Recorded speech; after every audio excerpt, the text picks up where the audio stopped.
وزیر خارجہ بلاول بھٹو زرداری نے پاکستان میں سیلاب کی صورتحال اور تباہی کو بیان کرنے کے لیے طوفان نوح کا حوالہ دے دیا۔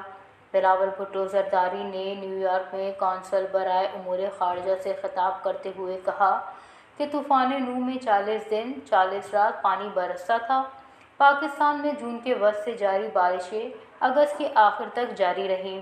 وزیر خارجہ نے کہا کہ جب بارشیں رکیں تو پاکستان کے وسط میں 100 کلومیٹر کی جھیل وجود میں آ چکی تھی۔ جھیل کا پانی اپنے پیچھے تباہی چھوڑتا ہوا سمندر کی طرف جا رہا ہے۔ انہوں نے کہا کہ پاکستان میں ہر 7 میں سے ایک شخص سیلاب سے متاثر ہوا۔ متاثرین سیلاب کی تعداد کینیڈا کے 95% آبادی کے برابر ہے۔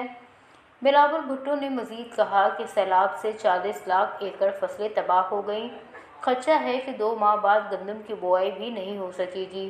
ہمیں اپنے لوگوں کے لیے موسمیاتی انصاف چاہیے۔ بلاول بھٹو زرداری نے کہا کہ کاربن کے اخراج میں پاکستان کا حصہ 0.8% ہے۔ میں اپنے لوگوں کے لیے امداد کی نہیں، انصاف کی بات کروں گا۔